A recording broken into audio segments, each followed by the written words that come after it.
So good morning guys, Doc Nicer here. Andito tayo ngayon sa Pets and Vets. Today, our topic is about diseases that are very common during rainy season. So, unang-una, let's start with the very common, which is yung leptospirosis. Spirosis is a bacterial infection acquired through ingestion of contaminated water, ihi ng daga. Okay? So yung water na na-ingest ng mga alaga natin, which is contaminated with urine. Mga sinyalis ng leptospirosis is normally fever, loss of appetite, nasal pain, nagkakaroon din ng tremors, ng jaundice, or paninilaw dun sa lips, dun sa eyes, and then sa abdomen. Para maiwasan ito, limit your dogs from going out, tumusong sa baha. Pag may sugat sila, pwedeng ma-penetrate din ng bacteria. Always update your dog's vaccine. Ang isa pang problem is gastrointestinal problem or issues. Dogs are very curious, they play around. Siyempre, may mga stagnant na tubig. Yung mga yun, pwedeng contaminated yun.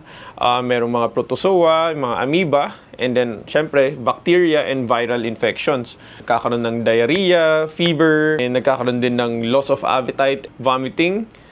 Third, is yung respiratory tract infection. Common ito since very humid yung environment during rainy seasons. Especially kapag mga dogs natin na immunocompromised, baba yung immune system, madali silang magkaroon ng infection and can lead to serious problem katulad ng pneumonia.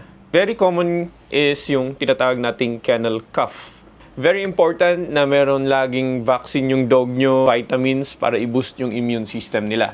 Sunod naman is yung skin problem. Humid yung environment, gustong-gusto ito ng fungus, ng irritation, nagkakamot, nagkakaroon ng pagsusugat, nagkakaroon ng paglalagas. Gustong-gusto ng fungus yung moist, yung humid na environment.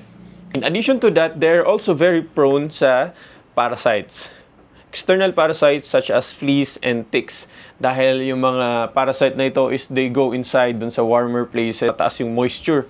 Ang isa pang problem natin, yung sa paws. Siyempre, pag nasusok sila sa baha, is nagkakaroon ng mga abrasion doon sa footpads ng mga alaga nating aso. So, pwedeng nagkakaroon din ng mga cracks, nagkakaroon ng mga minor na opening doon sa paa nila. So, which is very prone to infection.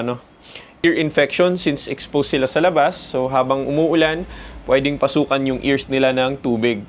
So, yung iba, may lalabas nila through shaking ng head nila. Pero, syempre, meron pa rin pumapasok dun sa loob which can irritate the inner lining of the ears. And then, very prone pa rin sa fungal infection and then bacterial infection. Ayun. So, sana may natutunan kayo. Follow Doc Nicer and don't forget to like our page. Salamat sa pakikinig.